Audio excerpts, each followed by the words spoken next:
Welcome to Lincoln, Nebraska, home of the Cornhuskers and home to some of the most loyal fans in the sport where, once again, Memorial Stadium will be sold out.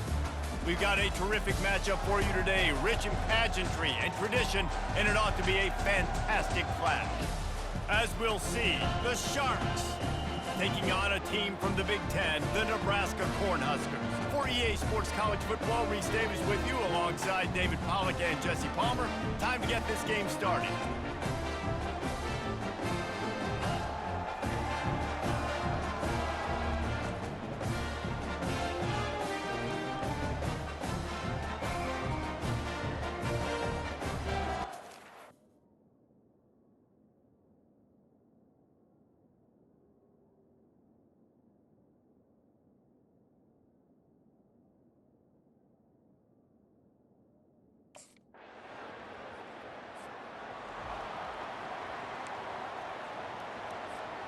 First down here for the offense. To the ground with the back. Still running at the 40.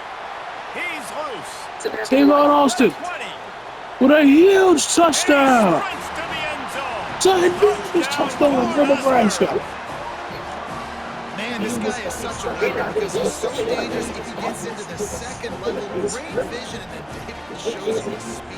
Just straight wheels, erasing angles. A lot of times when you're dog, he goes dummy. 1.5 mil, and he uploaded this shit last night. And here comes the Nebraska offense back onto the field. They've got time, they've got the lead, and David is sort of like a doctor. First, do no harm. do no harm, but also momentum is hard to create and sometimes hard to stop. You have it. Okay, so Jesse, don't do anything stupid to create some momentum for the other like side. sports. I think a lot of this comes down to your quarterback and whether or not he's making good decisions in this game. If he has to be aggressive, if not, let's just take the lead into halftime and get ready for the second. He already got spoiled. Boy, could they use a conversion on third and short from their own 24. Gets it out fast. He stopped quickly, but not before he has enough for the first down. The Cornhuskers come to the line with a new set of downs. Leaves it with the back. Good, solid run on that one as he gets it up to the 33-yard line.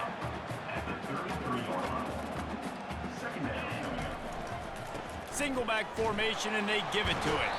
They make the stop, and that is the end of the first half. First half in the books. Time now to join Kevin Connors in our halftime update. Thanks, fellas. The end of a very interesting first two quarters in Lincoln. And we've got to start our halftime breakdown with this superstar running back. His elusiveness, his raw power. This young man is the total package. And his ability to catch the ball out of the backfield is a differentiator. A lot of guys can hit the hole. This kid can hit the hole and hit the home run in the passing game. With that said, let's send it back to the guys at Memorial Stadium.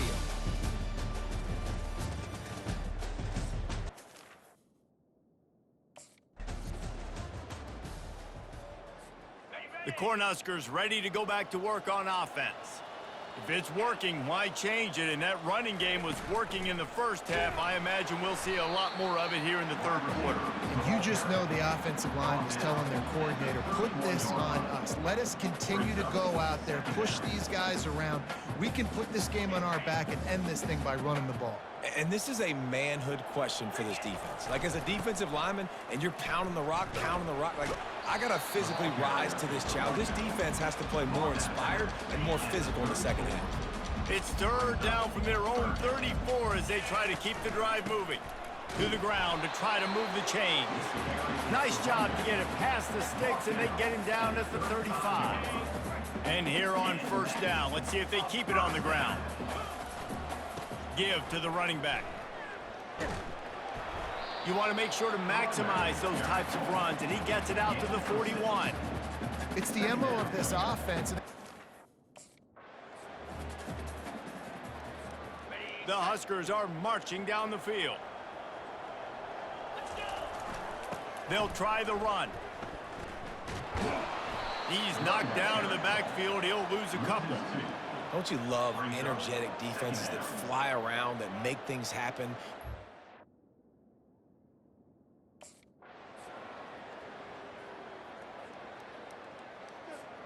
A 3rd and long coming up here. Using his legs, it's Austin. And he was able to shed a tackle and pick up the first down before they finally get him on the ground. That has got to feel good.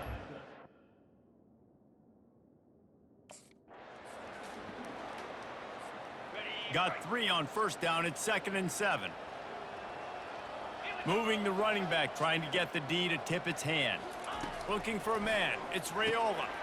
Just gets rid of it to the running back underneath. Defense is there to make the stop, but he's got the first down, and they'll have it 1st and goal at the 6. You know, it's a nice throw by the QB there. When you're throwing to running backs, you got to make it easy on them. So you want to put it right on their body, make the catch simple, and let them go to work like they did just there, getting that first. And the Huskers have it in scoring position on 1st and goal. It's complete to the left. He's down at the 1, and they almost had the touchdown pass on that one. You know, and that's why this guy...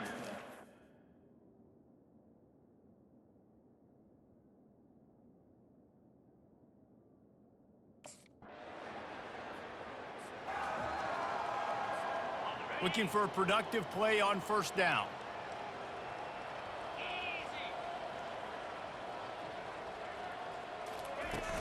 Used the play fake, now to throw. Got his man quickly. Oh, what a move! They make the stop, but the sweet rolling catch is plenty to give him a 1st down. And those long shots, man,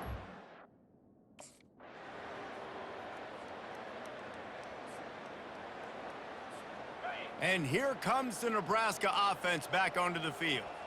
This is quickly turning into a celebration, Jesse, as they've taken control of this game. And they should feel good about how they've played. They knew they had to come in here, protect home turf. They've gone out, they've run it well, they've thrown it well, David. Really, so much that this coaching staff can be happy about. yeah, and now it's about stat padding, right? Like you can just put up more numbers. You know this game's pretty good. Don't turn it over, don't make a mistake, but this game is well in hand. From the 39-yard line, it's 1st and 10. Movement here from the tight end. They keep it on the ground. Clock is their friend. Able to scrounge 3 yards out of that one somehow. It's 2nd and 7. And I'm a fan of this, man. Run the football, eat the clock. We got the lead. This offense has put together a nice day, man. Like just balance, rhythm, timing, play calling, everything has worked. That's why they've built this lead. They've had a great day today. Looks as if we have an injury on that last play, and we'll take a break to check him out. 3rd and short now. They snap it from their own 46.